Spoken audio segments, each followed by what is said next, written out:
Setelah sempat memburuk selama hampir 2 bulan lebih, dampak dari pandemi COVID-19, kondisi bisnis perhotelan di Kota Banda Aceh, Provinsi Aceh kini berangsur membaik. Sebelumnya, pihak perhotelan harus merumahkan hampir 50% karyawan karena tidak adanya pemasukan dan tamu yang datang. Dalam 2 hari terakhir, jumlah tamu yang menginap di hotel berbintang mulai terlihat normal kembali. Banyak tamu yang telah melakukan order seminar juga sudah penuh pesanan. Meskipun para tamu yang masuk hotel diwajibkan mengikuti prosedur standar protokol kesehatan yang telah ditetapkan.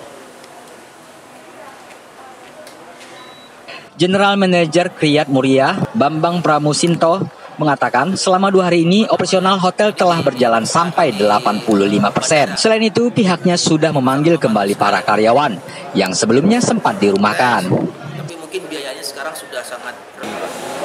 Kalau ramai baru hari ini di mana titik puncak aktivitas kita paling ramai, paling tinggi.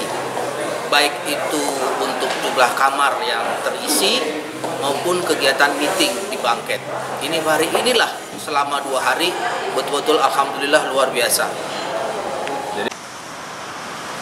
Para pelaku bisnis perhotelan, khususnya di Banda Aceh, telah menargetkan pada awal September mendatang bisnis perhotelan dan wisata kembali normal. Mereka juga berharap pemerintah bisa menekan jika jumlah kasus positif COVID-19 di Aceh bertambah.